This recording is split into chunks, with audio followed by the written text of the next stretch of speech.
Traders today have a sickness. They can't stop clicking, chasing, switching. They think motion means progress, but in the market, motion without timing is suicide. The cure isn't more trades. It's patience, the one thing no one wants to practice. In this video, I'm going to show you how I trained myself to wait, how I turned boredom into discipline and silence into profit. You'll learn why most traders destroy good setups before they ever form, and how I avoided that trap. I'll walk you through the real process I use to time markets, not by prediction, but by patience. By the end, you'll see why waiting isn't weakness, it's the edge that built every great campaign I ever made. I know what it feels like to sit there, staring at a chart, watching candles move while your pulse races. You tell yourself you're being patient, but really you're just waiting to be impatient. I've been there. I know the itch in your fingers, the voice that whispers, "If I don't act now, I'll miss it." That voice cost me more money than any bear market ever did. But once I understood how patience actually works in the market, not as hope, but as a weapon, everything changed. Because the market rewards the man who waits for his time and punishes the man who forces it. Today, I'll show you exactly how I learned to wait for the right setups and why it made me one of the few who ever stayed ahead of the crowd. Here's what we're going to do today. I'll start by showing you how impatience destroys timing, the invisible drain on every trader's account. Then we'll dig into how I built the habit of waiting, even when my nerves were screaming to act. I'll give you the exact mental framework I used before every campaign, so you can recognize when the market is ready and when it's just tempting. We'll break down a few real examples, times I waited, times I didn't, and what each cost me. Somewhere in this story, you'll see, in yourself, and you'll understand why learning to wait might be the most profitable decision you ever make.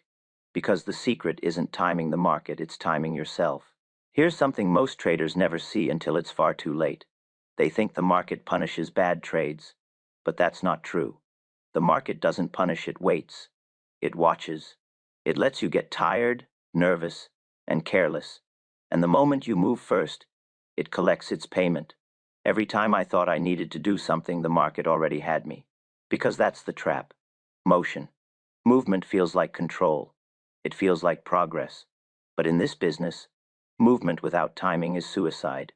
You might win a few trades by luck, but over time, the only thing you'll build is exhaustion. Let me explain why.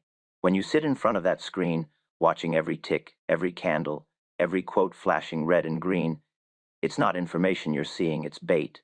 The market is dangling motion in front of you the way a fisherman twitches his line to tempt a bite. And most traders bite. They see a small move and think, there it is, that's the start. But what they're really reacting to is noise, price, vibration, not direction. And the more you react, the more you teach your brain to crave the illusion of control. That's the hidden cost of impatience.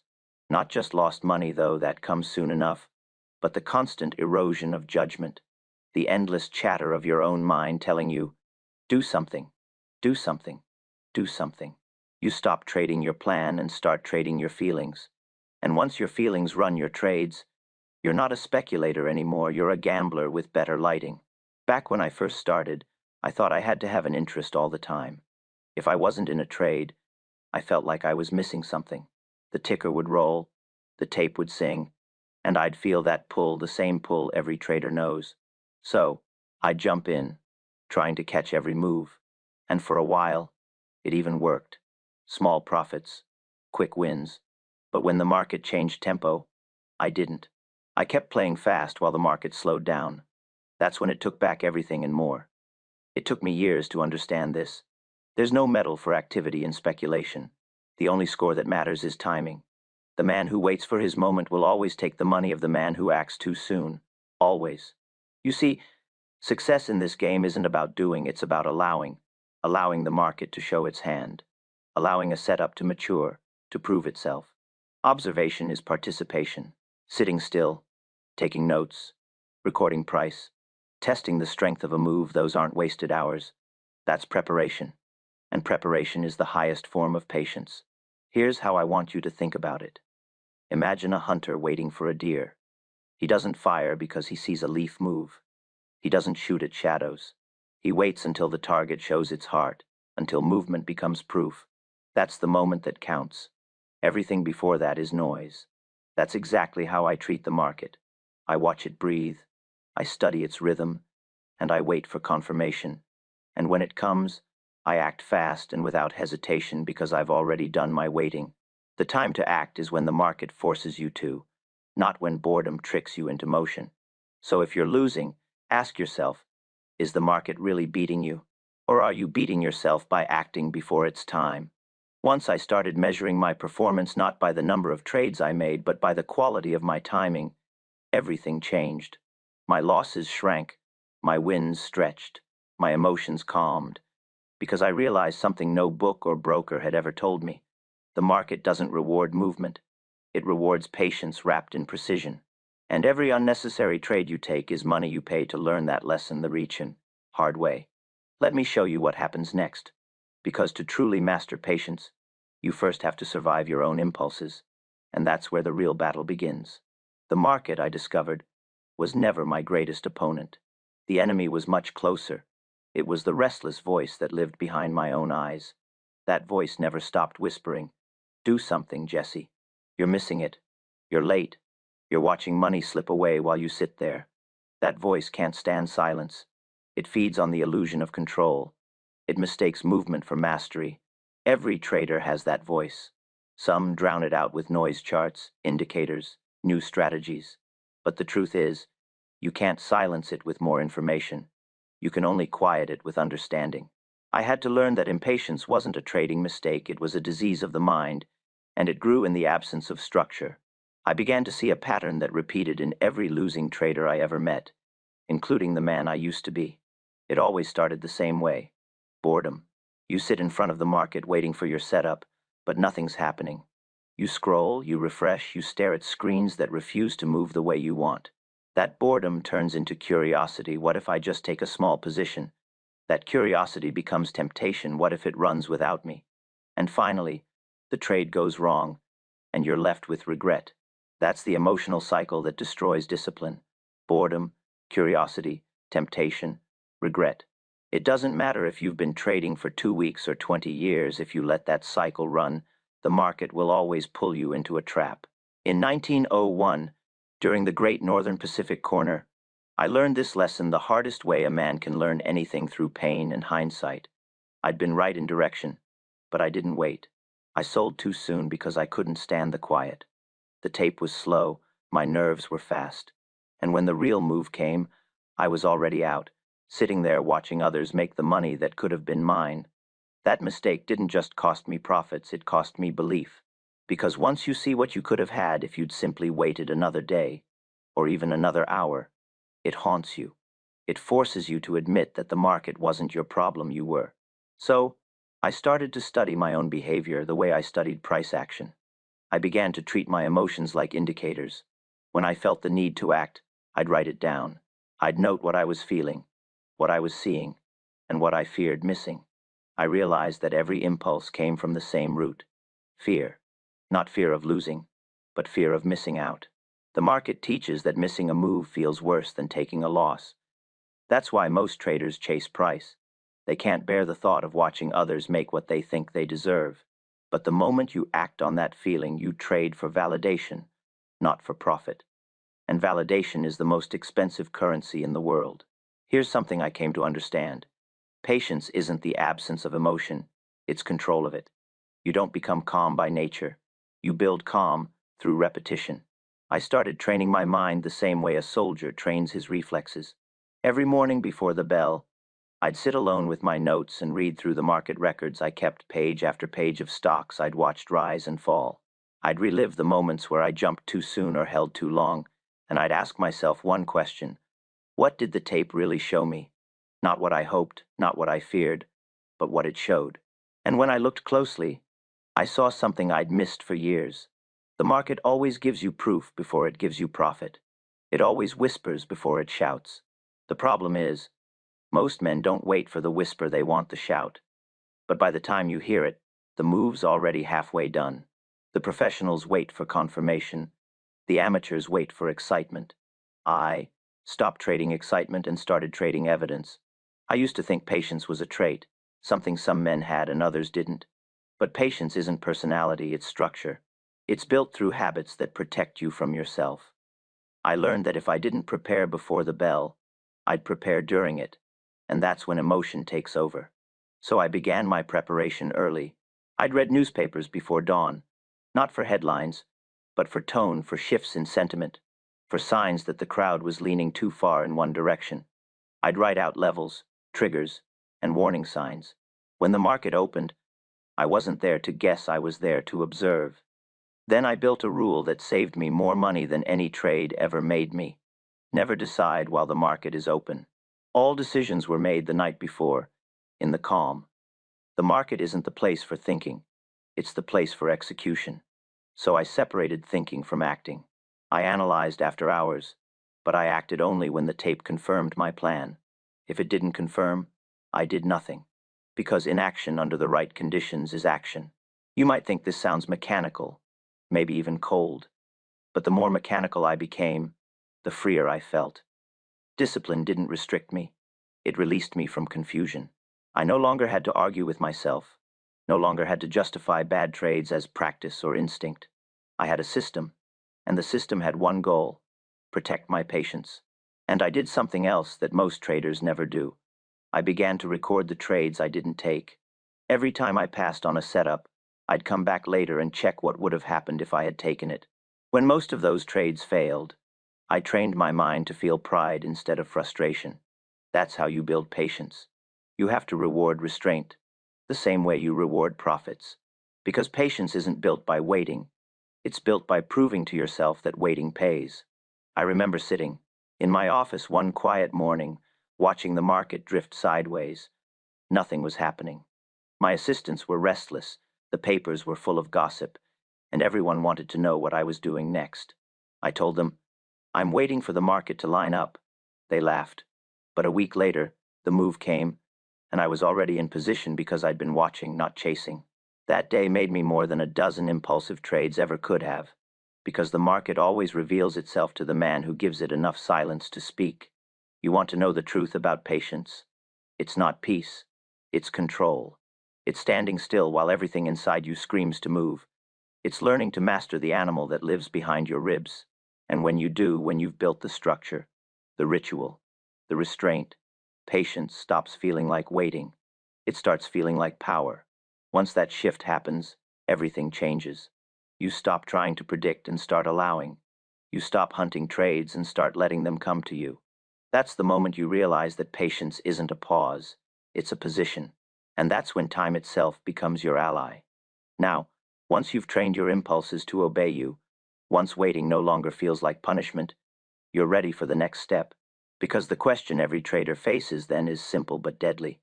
Now that you can wait, what exactly are you waiting for? Now that you've learned to wait, the next question is the only one that matters. Wait for what? Waiting in itself isn't the edge, it's what you're waiting for that separates the operator from the dreamer. You can sit still for days, even months, but if you can't recognize when the market is actually ready, then patience becomes paralysis. The market doesn't reward those who simply wait, it rewards those who can read readiness. That's the real secret. The man who understands when a move is forming doesn't need to predict. He just needs to listen. Because the tape, if you know how to hear it, tells you everything before it tells anyone else. When I was young, I used to think timing meant guessing the exact moment to buy. I'd watch the ticker like a hawk, eyes darting, heart racing, trying to catch every twitch. I thought precision was speed, that getting in early meant getting rich. But over the years, I learned that timing isn't about being early, it's about being aligned. The tape isn't a stopwatch, it's a pulse. Each stock has its rhythm, its breathing pattern, and it speaks through its behavior long before it breaks into a run. My job wasn't to anticipate the start, it was to recognize the signs of life. Let me tell you what I mean. Every genuine move begins the same way. First, you'll see activity volume swelling quietly, like a heartbeat getting stronger. Then you'll see price test a range, pull back, and hold. That's what I call a normal reaction. It's like watching a fighter take a breath before throwing the next punch. It's not weakness, it's preparation. And when that pullback is met with fresh demand, when the price lifts again and makes a new high after resting, that's the proof. That's when I know the market's ready. It took me years to see that pattern clearly. I remember studying charts late into the night, flipping through old records of trades and prices, searching for what I missed in real time. And there it was, the same sequence, over and over again. Volume before price, reaction before continuation, proof before profit. It's never perfect, but it's consistent enough to build a fortune on. And once you see it, you can't unsee it. The crowd sees excitement, but I see structure. They see motion, but I see confirmation. Here's the beauty of it. You don't have to predict a thing. You don't need a story, a rumor, or an inside tip. The tape is the story. It's the truest newspaper ever printed, and it never lies. The only lies are the ones you tell yourself about what it means. When I stopped trading on news and started trading on behavior, my entire world changed. I no longer cared why something moved, I only cared that it moved right. One time, I remember sitting on a stock that had been resting for weeks. The public had lost interest, the papers had moved on, but the tape started to change. Little by little, volume crept in quietly, almost politely. The price nudged higher, then backed off just enough to look boring again. I waited. Then one morning, it opened a point above its old high, traded steady, and refused to fall. That was it. That was confirmation. I bought, added on the next move, and watched it run. That single campaign paid me more than months of guessing ever had, because I waited for proof instead of forcing prediction. So here's the rule I live by. Don't predict, prove. Don't try to be right ahead of time. Wait until the market shows you that you already are. A man who needs to be early is admitting that he doubts his own discipline. A man who waits for confirmation is admitting that he trusts his rules more than his ego. And in this game, the ego is the most expensive position you can hold. Now, once you see the proof, once the market's confirmed that the move is real, your job isn't over. In fact, that's when it really begins. Most traders think the first entry is the victory, but that's only the opening move. The real art is in building into strength, not fading it. I call it the patience pyramid. When a move begins, you start small. You test your position. You see if the market agrees with you. If it doesn't, you step aside quickly, without emotion. But if it does, if the market proves you right, you add, carefully, systematically, only as profit allows. Each new position should be paid for by the last one. That way, you're never increasing risk, you're compounding conviction. Every addition is earned. That's how you stay on the right side of a move without ever averaging down. Averaging a loss is the fastest road to ruin. Averaging a profit is the stairway to wealth. I used this method all through my best years, and never more powerfully than in 1929. Everyone remembers the crash, but few remember what came before it.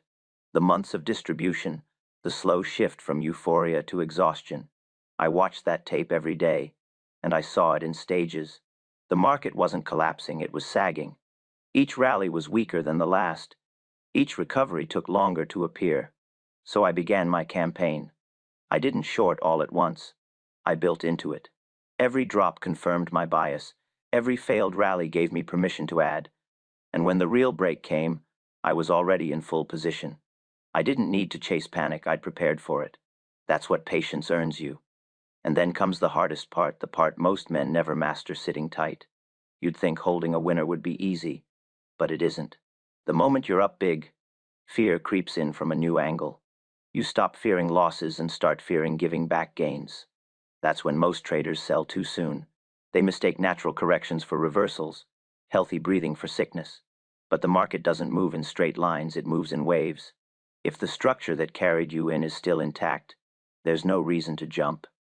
The tape will tell you when strength has turned to weakness, but until it does, your only job is to hold. I learned that during the panic of 1907, I was short, and every rally felt like an invitation to cover. Prices would surge a few points, headlines would scream that the worst was over, and the crowd would rush back in. But the tape told me otherwise. Volume was heavier on the down days, lighter on the up. That's weakness, plain and simple. So I held my line. I didn't let the noise shake me. And when the bottom finally fell out, my patience paid me tenfold. You see, sitting tight isn't about arrogance, it's about obedience. You're obeying your own method, your own rules, your own rhythm. The amateurs call it luck. The professionals call it discipline, because profits take care of themselves, but losses never do. So here's the law of timing as I've lived it. The market always gives a signal before the move. It always gives confirmation before continuation. And it always gives a warning before reversal. Your job is to read those signs without emotion, without hurry, without hope. Read the tape. Act only when it proves your point. Add only when it strengthens it. And hold until it denies it. That's the entire game.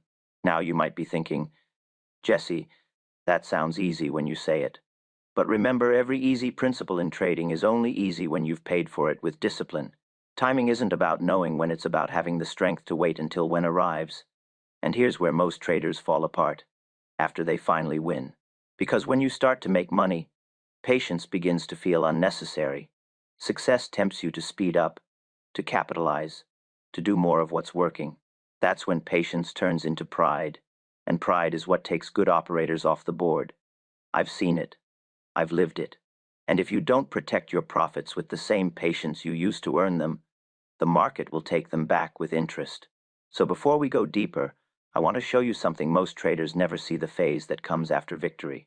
Because the truth is, patience doesn't end when you win. It's tested most when the crowd starts calling you lucky, when your confidence starts whispering that you can't miss. That's when the real danger begins. That's where the work of preservation starts. There's a strange thing that happens after you win. The quiet that used to test you before a trade now returns after it, but it sounds different. Before, that silence was filled with fear and tension, the pressure of not knowing what would come next. After success, the silence fills with another kind of danger: the whisper of pride. You start to think you've figured it out, that somehow you've earned a new sense of certainty. That's when men fall. Not because the market changes, but because they do. It's easy to stay disciplined when you're trying to survive, but it's hardest to stay neutral when you're finally ahead. I've seen more traders lose fortunes after success than after failure, because success convinces a man that patience is no longer necessary.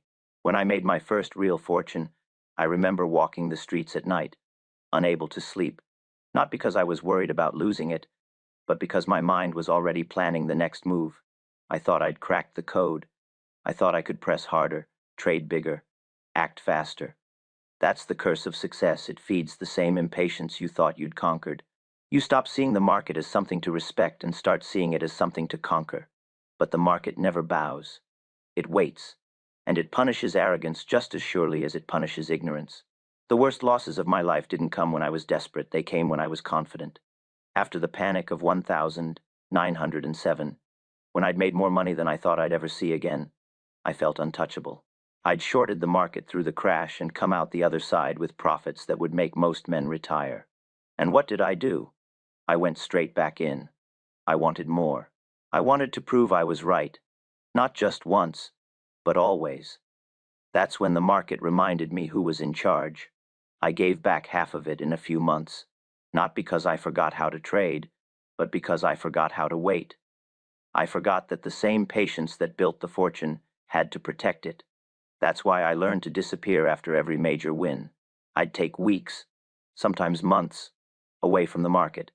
I'd stop reading the papers, stop talking to brokers, stop watching the tape. I knew that after a big victory, I wasn't fit to trade.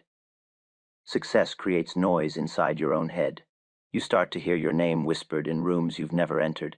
You start to feel that everyone is watching, that you're supposed to act again because everyone expects it. But speculation isn't a performance. It's a private discipline. You don't trade to impress, you trade to endure. So I'd vanish. I'd let the silence wash the pride out of me. I'd remind myself that no campaign, no matter how successful, ever guaranteed the next one. Every trade is a new battle, fought with a new market, under new conditions. The moment you start carrying the memory of your last win into your next trade, you've already lost.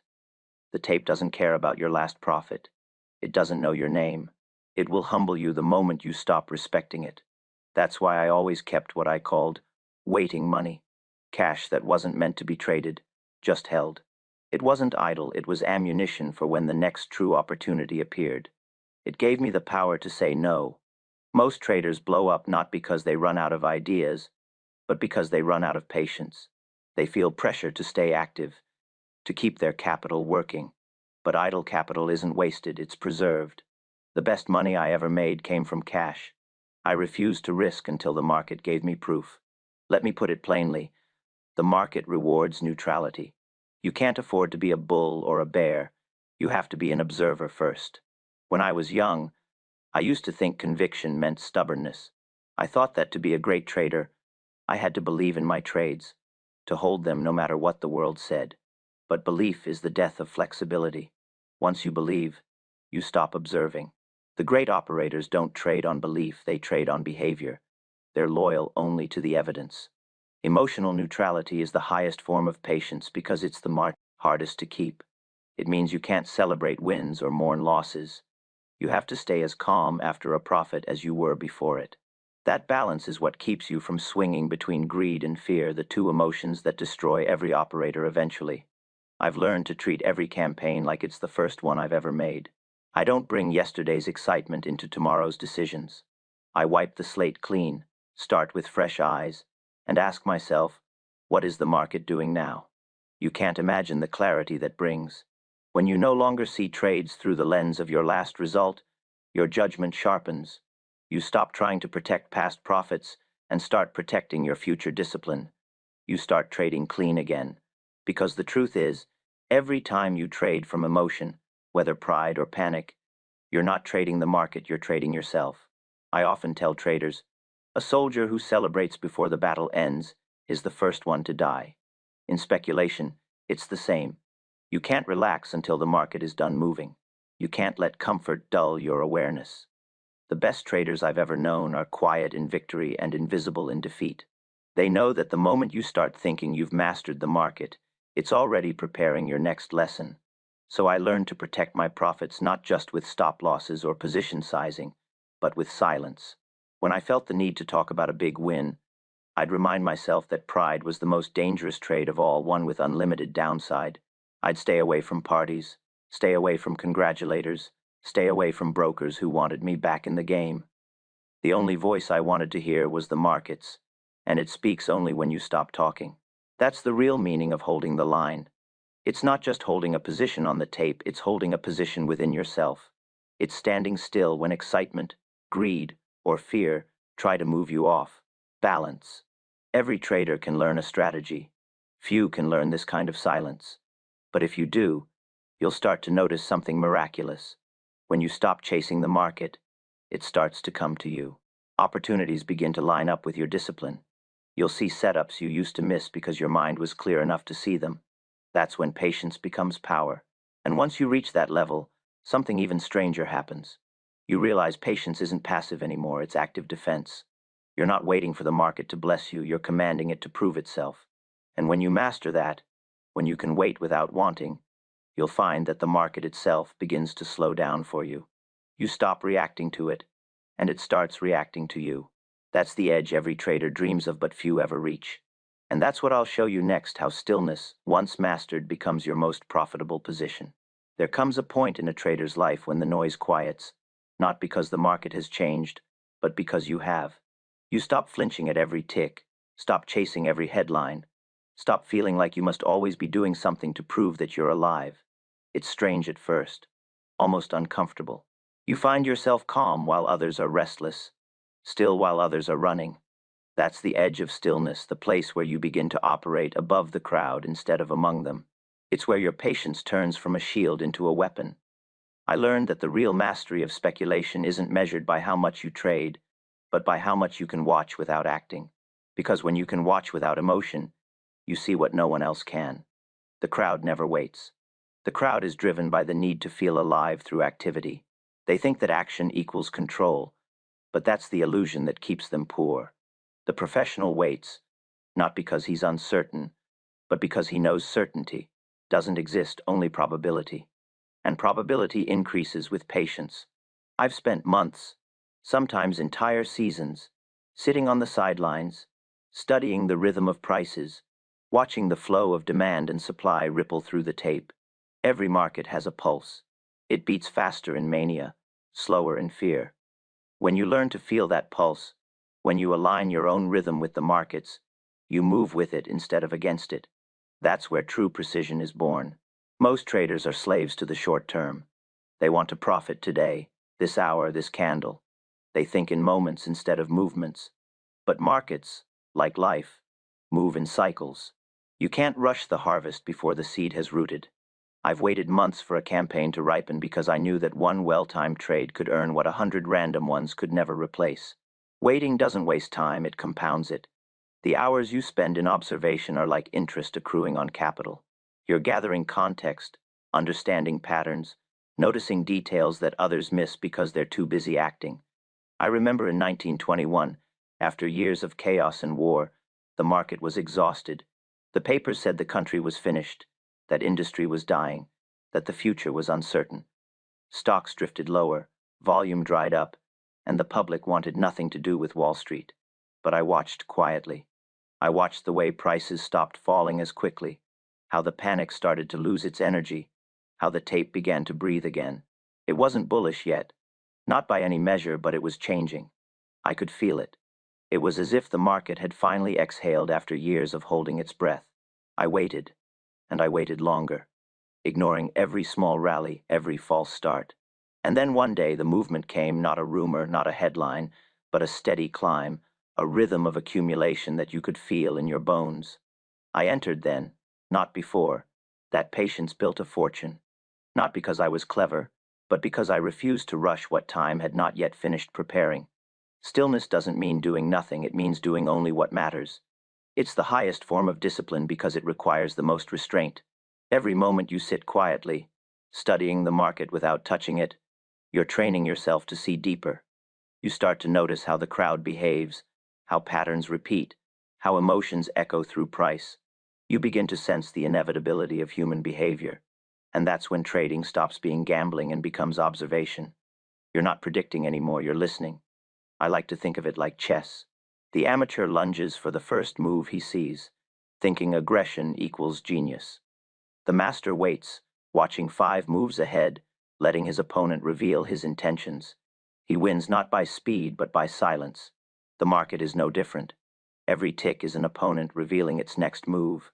And the trader who can wait long enough to understand what's unfolding can act once decisively and win what others lose through 1,000 cuts. Stillness, real stillness, is not the absence of pressure, it's the absorption of it. You feel the tension of the market, the pull of opportunity, and yet you remain centered. That's what makes it so powerful. Most men break under that weight. They act just to relieve the tension. But if you can hold that energy, if you can let it build until the market itself confirms your readiness, then your move becomes unstoppable. You're not reacting, you're releasing. And when you reach this point, you'll find something almost mystical happens. The market begins to mirror your own calm. It's as if your patience changes the way you see the world. You stop needing certainty. You stop fearing loss. You stop counting ticks and start counting moments of clarity. You begin to understand that opportunity isn't created by motion, it's revealed by stillness. The setups that used to seem invisible start to appear right in front of you because your mind is no longer clouded by noise. I've always said, money isn't made in the buying or selling, it's made in the waiting. But most men can't wait. They don't know how to be still. They need the rush, the movement, the illusion of progress. But the ones who do wait, who can hold their nerve in the stillness, they own something the market can't take away. They own time. And in speculation, time is the only real edge. The longer I traded, the more I realized that every great campaign was born in silence. The great runs of the market, the booms and the busts, never announce themselves with trumpets. They begin quietly, in boredom, in disbelief. The crowd always arrives late because it can't see value until it's visible. But the patient trader sees it in the stillness.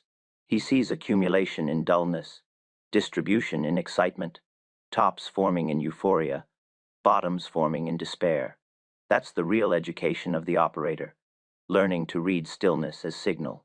So if you want to master this business, learn to be still, learn to wait without wanting, learn to watch without judging, because when you can do that, every setup reveals itself naturally. You'll see that markets, like the tide, move in predictable rhythms, not in direction but in behavior. You can't command the tide, but you can align with it. And when you move with it, patience becomes profit. and silence becomes wealth. That's the edge of stillness, the point where waiting stops being an obstacle and becomes your greatest ally. It's not glamorous, it's not exciting, it's quiet, deliberate, and invisible. But it's the difference between the trader who burns out chasing every move and the one who builds a lifetime of compounded wisdom. I've lived both sides, and I can tell you without hesitation, the real fortune isn't made in movement. It's made in the moments you don't move at all.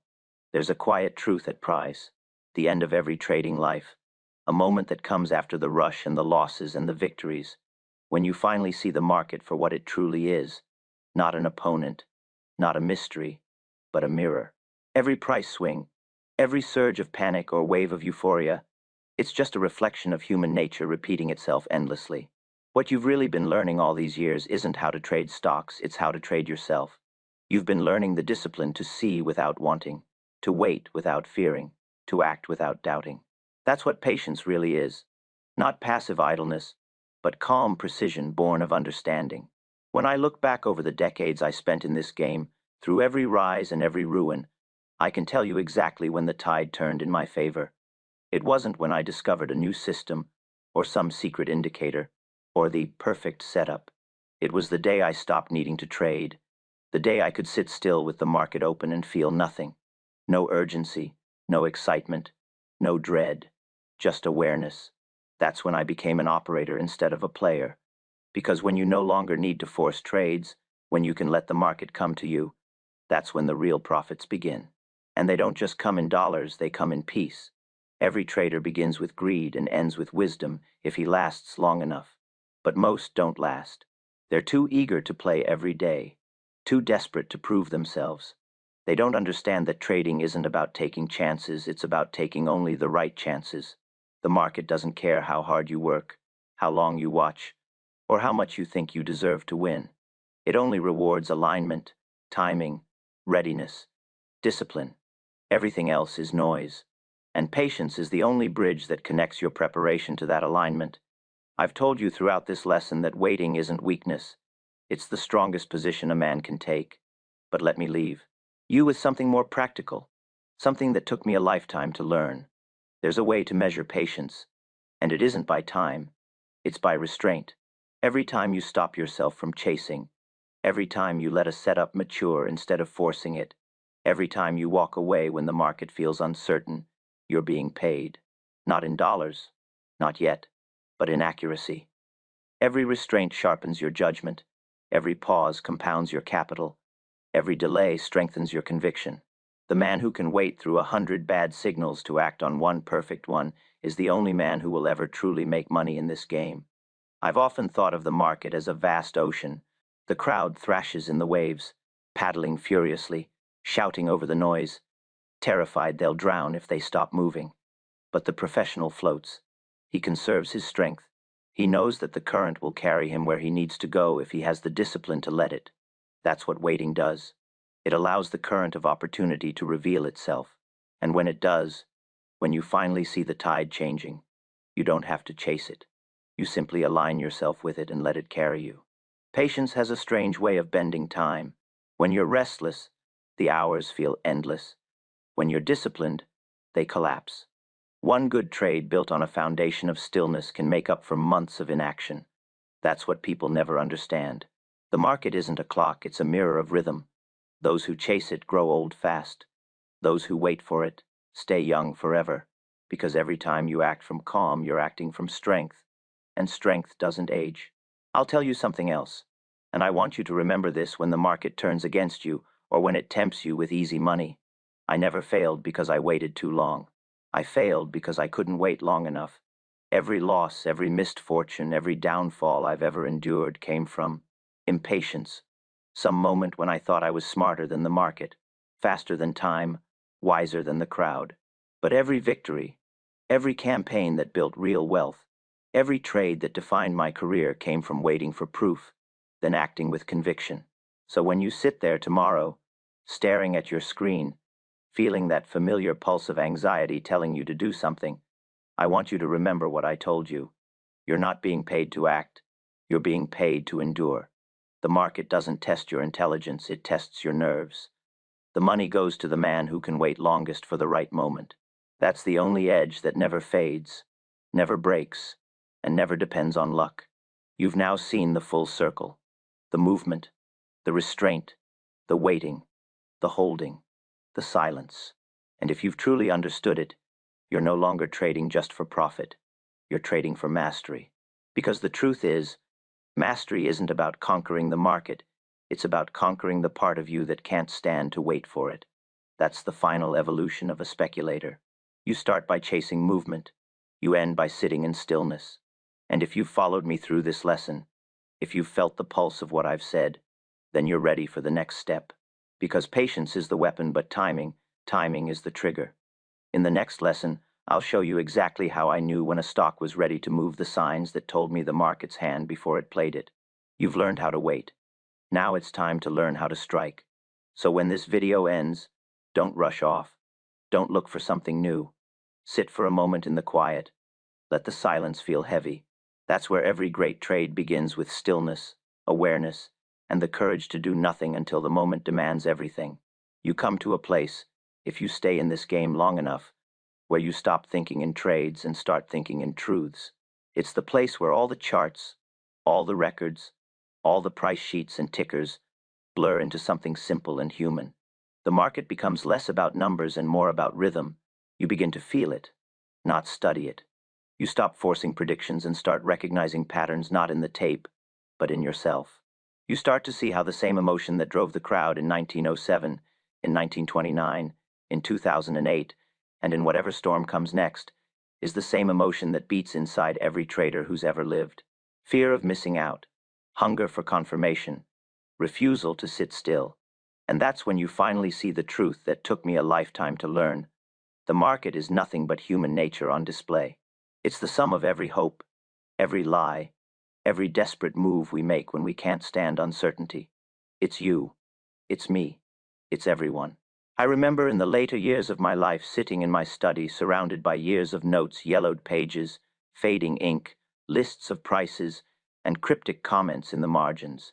Every page told a story, not just of the market's movement, but of mine. Each column of figures was a reflection of a decision, an emotion, a lesson carved into time. I could trace my evolution from restless boy to seasoned operator through those pages, and the constant thread running through every era wasn't a strategy or a rule. It was the gradual mastery of patience. In the beginning, I chased everything. I mistook excitement for opportunity and noise for signal. But as I grew older, I traded less. I waited more. I stopped needing to be right and started needing to be precise. That's the quiet transformation that happens to every true trader who survives his own impatience long enough to see beyond it. There's a kind of peace that comes when you no longer need the market to reward you. You begin to trade because it's the truest mirror you've ever found. It shows you who you are every single day. It exposes your weaknesses without mercy and rewards your discipline without flattery. You can't fake anything in front of it. It knows when you're lying to yourself. It knows when you're trading from greed, or fear, or vanity. And it always gives you exactly what you deserve. The market is the most honest teacher I ever had. It never once lied to me, but I lied to myself thousands of times before I learned to listen. People often ask me what the real secret of success in the market is, expecting some formula, some trick, some perfect timing mechanism. I tell them this: the secret isn't in predicting prices, it's in predicting yourself. It's knowing when your own judgment can't be trusted, when your emotions are too loud to hear the tape, when your pride is whispering in your ear that you're smarter than the crowd. If you can recognize those moments and do nothing, absolutely nothing, you've already beaten 90% of all traders alive. Because most men can't sit still with uncertainty. They'd rather lose money than lose motion. I've seen men ruin themselves in bull markets because they believed they were geniuses, and I've seen them ruin themselves in bear markets because they believed the world was ending. The truth is, both are illusions. The market never ends, and it never changes. It simply cycles through hope and despair like breath through lungs. If you can stand outside that rhythm, detached but aware, you can live through any market. Because the goal isn't to win one trade, it's to still be standing after 1,000. When I look back on everything, on the years of sitting alone in rooms filled with tickers, on the millions won and lost, On the sleepless nights and the silent mornings, I realized that patience wasn't just the key to my success, it was the key to my survival. It saved me from myself. It turned the chaos of the market into music I could finally understand. And when you hear that rhythm clearly, you stop fighting it. You start to move with it. That's when trading becomes more than speculation, it becomes art. And maybe that's the last thing I can teach you. You won't find peace in the market until you find peace in your waiting. You won't find mastery in movement until you find meaning in stillness. Every trader thinks he's looking for opportunity, but what he's really looking for is understanding. Understanding that profit is just the shadow of discipline, that time is the real capital, and that silence is the loudest signal the market ever gives. So, if you take one thing from me, let it be this: learn to wait, not with frustration, not with fear, but with faith. Faith in your preparation, faith in your observation, faith in the simple law that time reveals truth. If you can do that, you'll never again need to chase the market, because the market will always come back to you. And when it does, when it finally lines up, when all the pieces fall into place and the proof is undeniable, you won't hesitate. You'll act with calm precision, with quiet certainty, with the strength that only comes from patience earned. That's when everything changes. That's when you stop being a trader and become an operator. That's when you stop playing the game and start mastering it. This has been my life's lesson, bought with years, mistakes, and fortunes gained and lost. I give it to you freely, because the truth, once seen, can't be unlearned. The market rewards the man who can wait, not because waiting is special, but because waiting is rare. Now go back to your charts, go back to your notes, but before you click another trade, sit in silence for a moment. Listen to the market breathe. Let the noise settle until you can hear what it's really saying. When that silence feels unbearable, that's when you know you're close. Because just beyond that silence lies the moment every trader spends his life chasing, the moment when stillness turns to clarity and clarity turns to action. That's where the real money is made. There's a particular silence that fills a trading room when you've stopped needing the next trade. It's not the silence of boredom, nor the heavy silence of loss. It's the silence that comes after years of noise, after every false start and every frantic entry and every breathless chase for something that was never running from you in the first place. It's a silence that sounds like truth. I used to think the sound of the market was the hum of tickers and the chatter of brokers, the clatter of decisions being made in real time. But the real sound of the market isn't mechanical, it's human. It's the heartbeat of greed and fear echoing through price, the collective pulse of people trying to outweigh each other. And if you can quiet your own pulse long enough, if you can stop listening to the voice that says do something and start listening to the deeper voice that says observe, the entire rhythm changes. You no longer hear chaos, you hear timing. I remember one night years ago, after a long campaign that had worn me down to my bones, sitting in an empty office with nothing but the hum of the ticker still running after hours. The market had closed hours ago, but I'd left the tape moving, more out of habit than purpose. And as I sat there, I realized the tape wasn't telling me anything new. It was just looping through the same stories I'd heard 1,000 times. The rise, the pause, the break, the panic, the rebound. It was all the same, always the same. Just new names, new tickers, new fools. That was the night I understood that I'd never actually been studying the market at all. I'd been studying myself. Every trade I'd ever made, every rule I'd ever written, every fortune I'd ever gained or lost, all of it was a reflection of how long it took me to learn patience. You can't teach patience any more than you can teach hunger. You have to live it. You have to be broken by it, humbled by it, remade to it. Every trader thinks they're chasing profit, but they're chasing control. They think if they can just trade enough, learn enough, find the perfect system, they'll finally be safe. But control doesn't exist in the market. What exists is alignment, moments when your preparation and the market's rhythm match perfectly and you move together. The problem is, those moments are rare, and you can't force them. You can only be ready for them. That's what all the waiting is for. You're not waiting for opportunity, you're waiting for yourself to become calm enough to recognize it.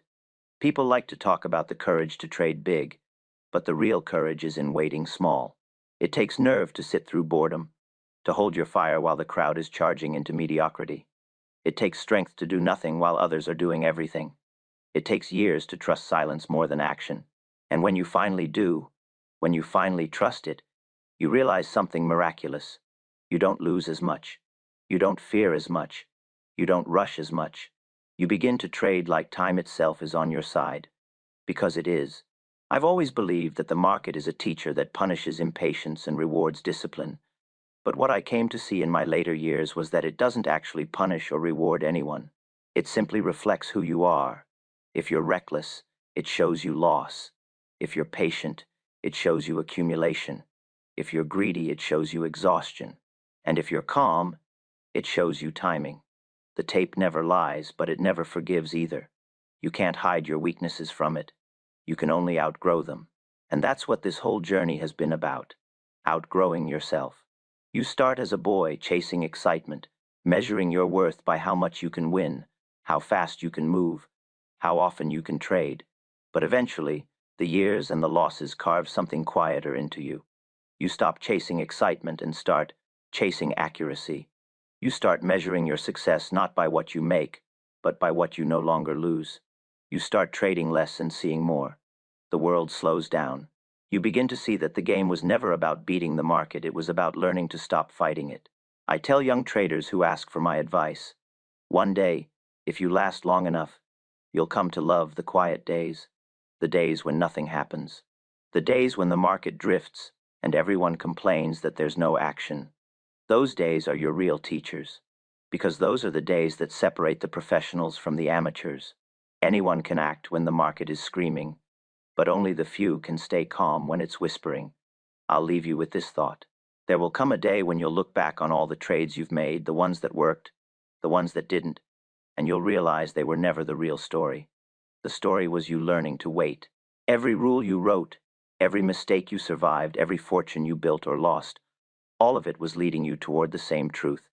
Stillness is not absence, it's mastery. And when you finally reach that stillness, you'll hear the market clearly for the first time. It won't sound like noise anymore. It'll sound like music, steady, rhythmic, inevitable. That's the sound of the market when you stop listening to yourself. And that's the sound of a trader who has finally learned how to wait. There comes a point, late in every true operator's life, when the movement of the market becomes so familiar that it no longer excites or alarms you. The same way a sailor after a lifetime at sea stops fearing the waves and starts hearing their rhythm, you come to a place where every surge and every lull is just another breath in the long respiration of the crowd. You stop measuring your worth by the size of your profits and start measuring it by the depth of your calm. I've sat through more bull markets and bear markets than I care to remember. And if there's one thing I know with certainty, it's this. There is no end to the market's fluctuations, but there can be an end to yours. The day you stop reacting, the day you stop taking every swing personally, that's the day you finally learn what speculation really is. In the beginning, I thought speculation was about prediction, about being right before everyone else. I wanted to know the next move, to catch it early, to outsmart the tape. But the longer I stayed in the game, the more I realized prediction is vanity dressed as skill. The market doesn't need your opinions. It only needs your readiness. The man who predicts is anxious, always early, always explaining. The man who waits for confirmation is silent, composed, and very often right. That silence took me decades to earn. It didn't come from success, it came from ruin. It came from the kind of losses that humble your ego into obedience, that force you to sit still and listen. Every failure was a note, every mistake a rhythm, and together they taught me to stop forcing my will on the market and to let the market reveal its will to me. When you've been through enough cycles, you begin to see how little anything truly changes. The instruments evolve, the technologies multiply, but the psychology never shifts. Hope and fear, those are the two prices that never stop trading. Men in 2025 make the same mistakes as men in 1907. They buy excitement and sell despair. They rush when they should wait, and wait when they should rush. And no machine, no algorithm, no amount of data will ever save them from themselves. Because markets aren't moved by information, they're moved by emotion. Information tells you what has happened. Emotion tells you what will. The patient man reads emotion the way a barometer reads pressure. He feels when the air grows heavy with greed or panic. And he adjusts not because he guesses, but because he recognizes. It took me a a long time to understand that waiting is not emptiness. It's preparation. Every quiet hour you spend observing is an hour of pressure building in your favor. Every temptation you resist is a coin added to your future gain. I used to think doing nothing meant wasting time. Now I know it's the only way to buy time cheaply. Because when the moment finally arrives, when price and volume align, when the tape confirms your idea, you'll act so decisively, it will look like instinct. But it won't be instinct, it will be the accumulated patience of 1,000 restrained impulses. That's what separates the operator from the amateur. The amateur reacts to movement. The operator responds to confirmation. I've been asked if I ever grew tired of it, of the watching, the waiting, the endless rhythm of gain and loss. And the answer is no, not really. The game isn't exhausting when you play it with understanding. It's exhausting when you play it with emotion. When you finally accept that the market is not a mystery to be solved, but a mirror to be read, fatigue leaves you. You don't fight anymore. You flow. You become part of the pattern. You see that every rally ends in excess, and every crash ends in despair, and you begin to sense where you are in the cycle the way a farmer senses the coming of rain. That kind of knowing doesn't need prediction. It just needs presence. If I could give you one final rule, one that isn't written in any of my notebooks, it would be this. Never hurry your fortune. Whatever is meant to come to you through patience will come in its own time. The market will always test you with false signals and urgent noise, but your task is not to prove that you're smarter, it's to prove that you can wait longer. That's the real contest. The man who can wait longest without breaking wins every time, because everyone else eventually betrays themselves. That's the irony of speculation. You don't beat the market. You outlast the others, who can't. I often think back to my earliest days, sitting in those bucket shops, the clatter of the ticker hammering through the smoke and chatter, my pulse racing with every change of a fraction. I thought then that trading was all about movement, about catching every swing. I didn't realize I was only another piece of the crowd's machinery, feeding its hunger for noise. But over the years, after countless rises and falls, I began to slow down, to observe, to detach.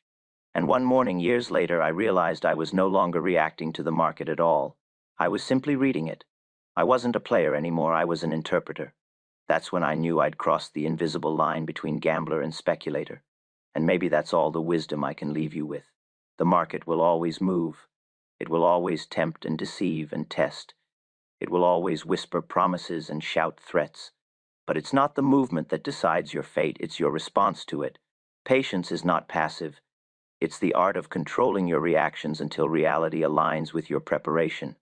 When you master that, you'll see that stillness is not the absence of action, it's the highest form of it. So, sit quietly now. Let the hum of the market fade for a moment. Feel the weight of your own breath, the rhythm of your own pulse. And remember, this too is the market speaking. Every pause between its movements is an invitation for you to listen deeper. Don't rush to fill that silence. Don't let impatience break it, because in that still point between action and inaction, between knowing and doubting, you'll find the only thing that has ever mattered in speculation: clarity. And clarity, once found, is worth more than any fortune. It takes most of a lifetime to realize that the market was never a battle to be won, but a landscape to be understood. When you are young, you attack it like an enemy fortress. You load your charts like cannons, gather data like gunpowder, and imagine that victory will come through aggression and speed. You can see it in the eyes of every novice who comes to the tape. They're hungry, restless, trembling with the desire to prove that they belong. I remember that feeling all too well. The pounding heart before the bell, the reckless certainty that this time I'd caught the perfect move. And yes, once in a while I did. But those victories were hollow. They fed the wrong part of me, the part that needed excitement, not profit, the part that believed that trading was about conquering the market instead of mastering myself. It took decades, losses that would have broken other men, to realize that the only battle worth fighting was against impatience. Every loss, every recovery, every small fortune made and unmade was just the tuition I paid to learn that truth. The longer you stay in this business, the more you start to think in terms of seasons instead of days. A young trader thinks in ticks, an old one thinks in cycles. The young one believes the market changes every week. The old one knows it's been repeating the same story since the first trade was ever made. The names change, the tools change, the rhythm doesn't. Every generation believes they're smarter than the last. They invent new machines, new formulas, new theories, but human emotion is the constant variable that never upgrades. Greed still burns the same shade of red, fear still freezes the same way, and every crash, every mania, every little bubble is just the same tune played in a slightly different key. Once you see that, once you understand that the crowd will always repeat itself, you stop being surprised by anything. That's when you start to see the game clearly. Clarity in speculation isn't found in knowledge, it's found in composure. There's always someone smarter, someone faster, someone with better tools or deeper pockets. But no one, no matter how clever, can make you act before you're ready. That's the only edge that can't be bought, stolen, or coded into a machine. The ability to wait without anxiety, to act without hesitation. And if that sounds simple, it's only because you haven't yet tried to do it in the heat of the market. To watch the ticker move against you point by point and still feel no rush of blood to the head, to sit through dull hours when everyone else is chasing noise and not feel the itch to follow, that's a discipline forged through years of quiet humiliation. You earn it the hard way, by losing enough times to understand that movement without meaning is suicide. I think about those long stretches of inactivity, those months when I didn't make a trade, when I just watched. To an outsider, it must have looked like I'd given up, like I was wasting time. But I wasn't wasting it, I was compounding it. Every quiet hour was a deposit into the account of readiness. When the right moment came, I could move with the speed of instinct because I'd been living in the rhythm of the market for so long that my response was automatic. Waiting is not the absence of action. It's the gathering of potential. The amateur waits and grows restless. The professional waits and grows prepared. That difference, so small in words, so enormous in practice, is everything. And let me tell you something that might sound strange after all this talk of patience.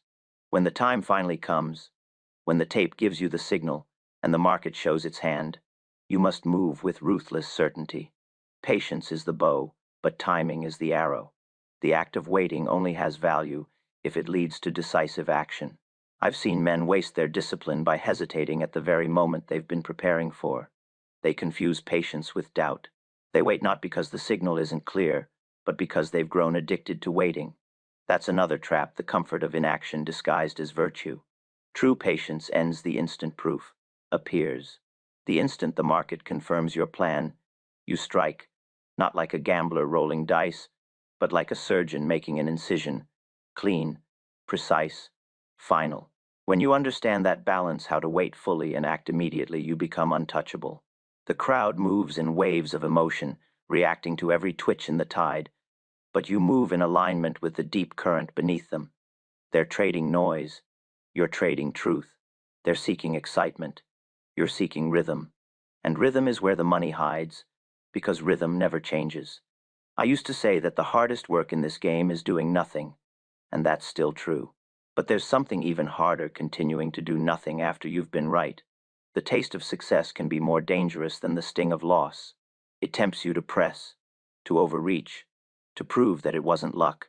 But every great campaign I ever ruined came from that impulse, the need to prove I was right instead of simply being content with being right. I learned to stop feeding that need by stepping away, by letting quiet rebuild my judgment.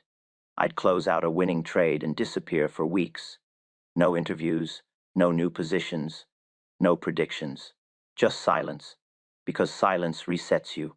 It returns you to neutrality, and neutrality is the trader's safest harbor. You can't live in the market forever. It's not a home. It's a mirror that reflects your state of mind back at you until you either master it or it breaks you. Every man who lasts learns this. You must step away regularly, or you'll lose perspective. That's not weakness, that's maintenance. The same way a soldier cleans his weapon or a sailor mends his sails, you must rest your perception. I've seen men burn out their instincts from overexposure, staring so long at the ticker that they stopped seeing what it was saying. The market punishes fatigue as swiftly as it punishes greed. Rest is part of discipline. Stillness is part of trading. If you take nothing else from my story, remember this. All wealth in speculation flows to patience in the end. Maybe not immediately, maybe not even in the way you expect, but it always finds its way there, because patience is the only quality that aligns perfectly with the market's nature. The market doesn't rush, and it doesn't rest, it waits. It builds pressure invisibly, accumulates energy quietly, and releases it suddenly. The patient man mirrors that. He builds capital while he waits, gathers strength while others waste theirs, and when the break finally comes, he's ready to ride it with the force of inevitability. That's the long game of the operator. Not chasing, not reacting, just watching, understanding, waiting, and then acting in perfect rhythm when the world least expects it. That's how fortunes are made quietly, slowly, invisibly. That's how they're kept. And that's how a man earns not just money, but mastery. So if you're sitting there tonight, frustrated by the stillness of the market, doubting your patience, wondering when your moment will come, don't. The market isn't ignoring you. It's preparing you. It's teaching you how to endure the silence that precedes the move. Every tick you resist acting on, every rumor you let pass, every temptation you outwait, it's all shaping you into something stronger, steadier, sharper. The moment will come, and when it does, you'll move as if you've known it your whole life. And when that day arrives, when you feel that clarity rise through your chest, you'll finally understand what I've been trying to tell you all along. Waiting isn't what you do between trades. It is the trade. There comes a day when you stop counting trades and start counting seasons. The candles, the charts, the screens, they all keep flickering as they always have, but you see through them now. You no longer feel the rush that once made your hands tremble when the market opened, and you no longer fear the silence that used to make you doubt yourself. You begin to see time differently, not as something to be beaten, but as something to be understood, even befriended. I spent most of my youth trying to fight time, trying to extract profits from it, to force the market to move on my schedule. But the older I got, the more I realized that time wasn't my enemy. It was my greatest partner. The market moves in time, breathes in time, reveals itself in time. To master speculation, you have to synchronize with it. You have to wait until your rhythm matches its rhythm, until your patience becomes its patience. That's the point where everything you've learned finally fuses into something larger than skill. It becomes understanding. You begin to feel that the market isn't just a place where prices change, but a vast living organism that grows and contracts according to the energy of human emotion. Every tick, every wave, every trend is just another heartbeat of that organism. And when you can feel that heartbeat in your bones, when you can anticipate its pauses and its surges not by intellect but by instinct, you've entered the highest level of trading. You're not fighting it anymore. You're not even following it. You're moving with it. That's when you realize the real art of speculation isn't timing the market, it's letting the market time you. Time has a way of teaching that no mentor, no book, no system ever can. It teaches through loss, through repetition, through the kind of slow pain that forces humility. Every mistake I made carved its lesson deeper into me than any success ever could. Losing money is easy. Losing ego is the hard part. But until you lose ego, you can't learn. You can't sit still. You can't wait. That's why most men fail. They mistake motion for progress and pride for strength. They think patience is a luxury for the rich, not a necessity for survival. But every man who's ever made real money in this business will tell you the same thing. Patience is the only capital that compounds without risk. You can lose everything else and still rebuild if you've kept your patience intact. And yet, patience isn't static. It's not about sitting quietly while nothing happens. It's an active engagement with time. It's studying without forcing. It's preparing without predicting. It's holding your focus without feeding your fear. You learn to let the market reveal itself in layers, one signal at a time, until eventually the noise falls away and you see structure. You see how trends form, how they mature, how they die. You stop asking, when will it move? And start asking, when will it be ready? That's the subtle shift that separates the hopeful from the professional. The hopeful trades events. The professional trades timing. There's a story that plays out in every great trader's life, though each of us writes it differently. It begins in chaos, too many trades, too many screens, too much urgency. Then comes the struggle, the long grind of learning restraint, of realizing that you're your own worst enemy. And if you're lucky, if you last long enough, it ends in quiet. Not the quiet of defeat, but the quiet of mastery. the kind that feels like the ocean at dawn. Powerful, still, endless. That's where I live now, in that quiet. I don't chase anymore. I don't argue with the market, and I don't celebrate it either. I simply observe, the same way a man watches the tide roll in, knowing that it's been rolling in and out long before he was born and will keep doing so long after he's gone. If you can reach that place, even once, you'll never trade the same way again. You'll start to feel a strange gratitude for every period of inactivity, for every dull stretch when others complain that nothing's happening. You'll understand that the dullness is your advantage. The crowd hates boredom because it exposes their lack of discipline. But to the operator, boredom is signal. It's the deep inhale before the exhale of opportunity. It's the market gathering strength. And if you can wait through that stillness, you'll be there when the explosion comes. That's why patience feels like suffering to most people, because they don't realize it's creation in disguise. Sometimes I think of the market as a mirror of nature itself. You can't plant in winter and harvest in spring. You can't hurry the seasons no matter how badly you want them to change. You can only prepare for them. The soil of speculation needs its winters. It needs its barren stretches where nothing grows so that the next cycle can be stronger. Every trader who fails in a quiet market is like a farmer digging up his seeds because he can't stand waiting for them to sprout. He confuses dormancy with death. But the man who waits, who trusts time, who tends his patience instead of his panic, he's the one who reaps the harvest. There's a quote I wrote down many years ago, one I came back to more times than I can count. The market never beats the man who knows how to wait. I didn't fully understand it when I first heard it. I thought it meant that waiting would protect me from losses. But that's not what it means. It means that time is the only force in the world stronger than emotion. Given enough time, emotion always burns itself out. The crowd will always lose patience before the patient man loses his nerve. That's how wealth changes hands, not through intelligence or innovation, but through endurance. And that's the final lesson time gives you. That patience isn't really about waiting for the market, it's about waiting for yourself. It's about enduring the temptation to abandon your own method, your own structure, your own calm, just because the world is screaming for movement. Every day, the market asks you a question. Can you sit still? And every day, most of the world answers, no. But if you can answer yes, again and again, you'll find that time starts working for you instead of against you. The hours you once saw as wasted become the hours where advantage grows invisible and steady, like compounding interest on a skill too subtle to measure. When you understand that, you'll stop fearing time and start trusting it. You'll stop chasing the future and start letting it come to you. You'll look back years later, as I do now, and realize that everything you thought you wanted, the thrill, the noise, the recognition, was never what you needed. What you needed was the quiet certainty that no matter what the market does, you can wait long enough to see its truth. That's the rarest freedom of all.